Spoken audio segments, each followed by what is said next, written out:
सात संगत जी, प्यार से कहना धन निरंकार जी।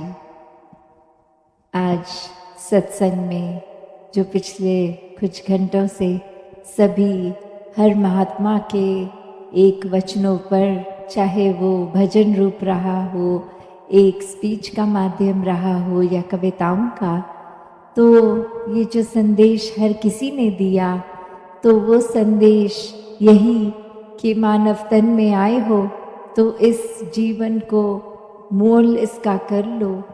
इस जीवन में रहते रहते चाहे तन इंसान का लाए हो, एक वाक्य ही मनुष्य बनकर जियो।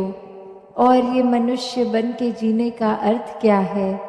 ये बात वही कि पहले जो परमात्मा जिसने पूरी सृष्टि की रचना करी और इंसानों की भी, वहीं ये अपने कादर को जिसने बनाया है उसको जान के ब्रह्म ज्ञान द्वारा इसको देखकर, इसको मन में बसा के फिर भक्ति में जीवन जीना है।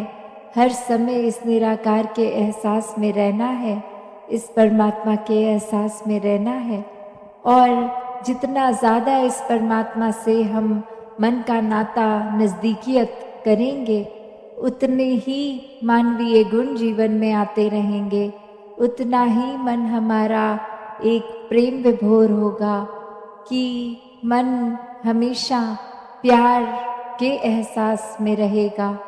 हम स्वयं ही प्रेम बन जाएंगे तो औरों को भी प्रेम बांटना बहुत ही आसान हो जाएगा, क्योंकि फिर कोई एक्स्ट्रा एफर्ट, कोई कार्य नहीं करना पड़ेगा।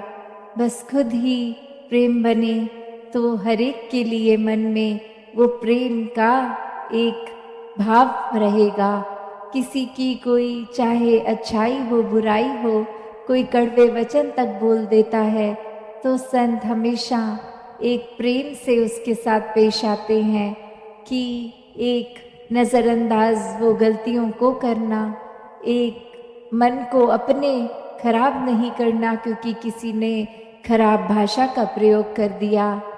ऐसे अन्य रूप जो एक प्रेमा भक्ति का भी एक साधन, ये परमात्मा कि कैसे ये परमात्मा को प्यार करते चले जाएं, तो ही वाक्य में एक जीवन का हर समय भक्ति में करते चले जाएंगे। फिर अलग से कोई समय नहीं निर्धारित करना पड़ेगा कि दिन के इतने बजे से इतने बजे तो हम भक्ति करेंगे, बाकी समय तो हम व्यापार पाठ पूजा एक और अन्य काम करेंगे। नहीं, हर समय की भक्ति करनी है, एक कुछ सीमित नहीं, क्योंकि जब एक हम भक्त हैं तो कुछ पलों के भक्त नहीं, हर समय के भक्त हैं।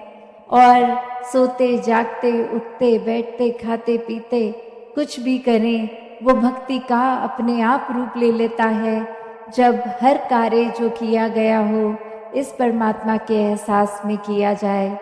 फिर अपने आसपास के दोस्तों मित्रों के घर परिवार के अंदर भी फिर हम चाहे एक रोज़ाना ज़िंदगी के ही कुछ पहलू क्यों नहीं बिता रहे हों, वो एक हमारे आचरण में जब प्यार है, हमारे मन में प्यार है, तो वो भी कार्य सेवा बन जाता है, भक्ति बन जाता है।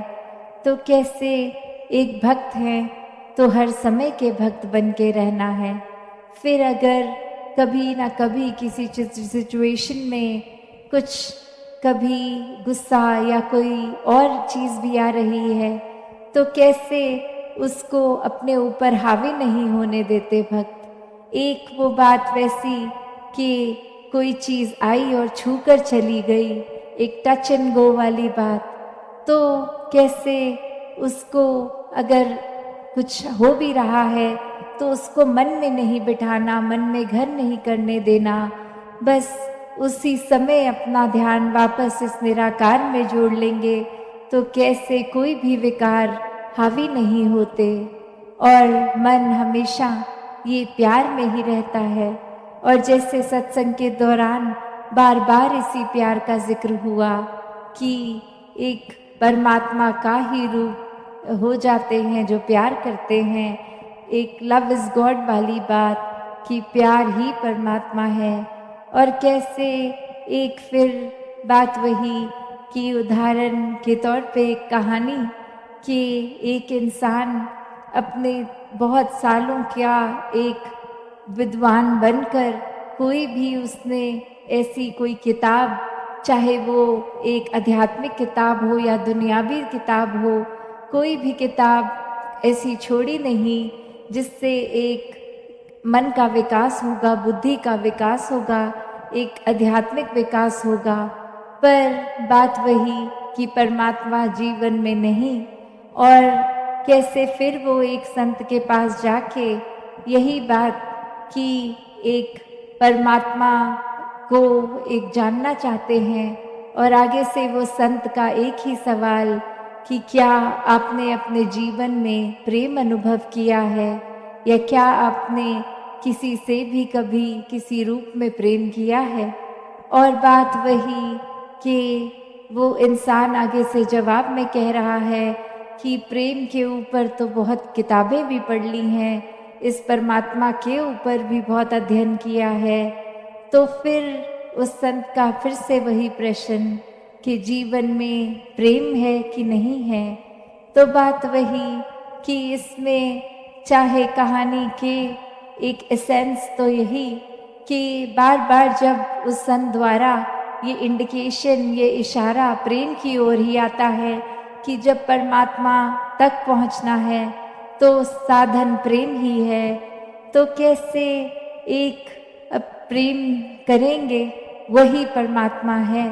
तो बात इतनी कि जब परमात्मा को बिना जाने बिना देखे इस परमात्मा से प्रेम नहीं हो सकता। उसी प्रकार जैसे अगर हम सोचें कि हम किसी के प्रति उसको प्रेम करेंगे, कोई अनजान है, तो जब तक एक इंट्रोडक्शन नहीं होती, पहचान नहीं होती, तब तक कोई उससे हम बात नहीं कर पाते।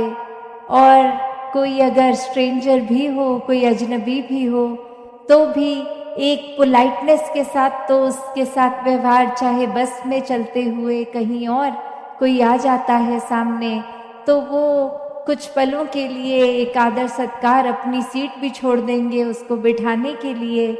पर ये भी असली मायने में एक प्रेम नहीं, सिर्फ वो समय में एक अच्छाई का रूप तो ज़रूर है।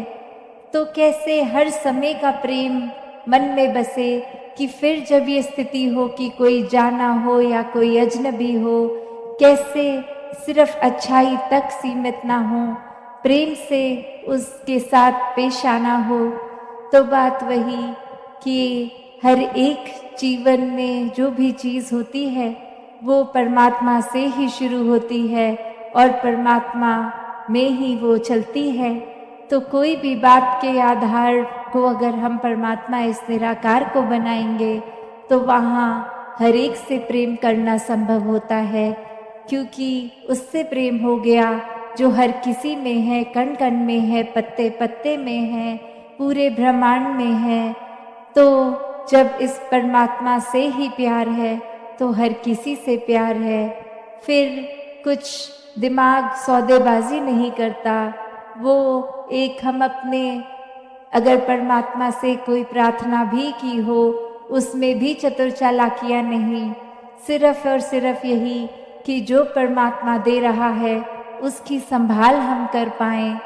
जो परमात्मा ने दिया है वो चाहे एक शरीर की पीड़ा भी क्यों ना हो, उसको भी कैसे एक वरदान मानना है। तो कैसे हर किसी चीज़ में जब परमात्मा को देख लेते हैं तो जीवन बहुत ही सहज हो जाता है। हर समय फिर बस इस परमात्मा में मन लीन होता है। दुनियावी कार्य भी एक शरीर रूप के चलते जाते हैं, पर मन इसी परमात्मा में होता है, इसी के प्यार में होता है। और फिर जब प्यार है तो फिर पूरे संसार तक फिर वो प्यार पहुंचता है। फिर एक दायरा हमारा कुछ चंद लोगों का नहीं रह जाता कि अड़ोसी पड़ोसी, घर बार, मित्र, कोई सोसाइटी सर्कल नहीं। फिर तो एक इंसान की शक्ल तो चाहे दिखती है पर उसमें परमात्मा ही दिखता है। मन हर एक के लिए उनकी पीड़ा में एक सहयोगी बन जाता है। उनको शांति देने की कोशिश रहती है कि जीवन में एक किसी के पीड़ा है तो किस तरह हम ऐसा क्या योगदान दें कि अगले के जीवन में एक अमन सुकून का उसको एहसास हो। कैसे भक्त हमेशा से ये जहाँ रोज़ाना जीवन की चीज़ों में हर एक के लिए अपना पॉजिटिव कंट्रीब्यूशन देते हैं, मानवीय गुणों से खुद जो क्योंकि युक्त होते हैं आगे भी वैसे बांटते हैं। पर संतों का एक लेवल और एक दर्जा जो और ऊपर इसलिए क्योंकि किसी को भी देखते हैं तो पहले मन में यही एहसास होता है कि अगर कोई इस परमात्मा को अभी तक नहीं जाना तो ये मन कितना उनका पीड़ित होगा, ये आत्मा कितनी पीड़ित होगी। एक बार ये आत्मा को चैन मिल जाए, इस निराकार के ये दर्शन कर लें तो फिर जीवन कैसा भी हो, कोई भी स्थिति हो, एक आनंद की अवस्था में ही जीवन कटेगा। तो ऐसा युगों युगों ने संतों ने किया, युगों युगों से, कि ये इंसान को एक अपने जो वजह से जीवन में एक आए हैं, जिंदगी जी रहे हैं, कि असली मकसद इस परमात्मा की प्राप्ति संतों ने हमेशा इसी परमात्मा से जोड़ा है। और इसी तरह कहा कि ये कार्य संसारी, चाहे आप कुछ भी कर रहे हैं, एक जिस तरह एक छोटे बच्चे को स्कूल के बाद, एक स्कूल के समय से ही थोड़ा प्रोत्साहन भी दिया जाता है कि अच्छे से पढ़ाई करो, आगे जाके कुछ बनना है, फिर आगे पारिवारिक जिम्मेवारियां इत्यादि। तो बात वही कि ये बात नहीं है कि हमें घर परिवार वालों के साथ प्यार का नाता नहीं रखना, हर एक को प्रोत्साहन नहीं देना, हर एक को देते चले जाना है। पर फिर वही बात आती है कि इस संसार की हर चीज़ परमात्मा के अलावा माया है, तो अपने आप को इतना भी अंदर नहीं माया के डाल लें कि फिर परमात्मा के लिए ही समय नहीं बचे। मन में हर समय कोई ना कोई कार्य, चाहे पालन पोषण या कामकाज कुछ भी हो, तो बात वही कि प्यार हर समय करना है, हर एक से करना है। और प्यार क्या फिर वो दायरा कि कब वो एक जो फाइन लाइन होती है कि इतना प्यार को मोह ना बना लें कि फिर वो एक बंधन रूप बन जाए।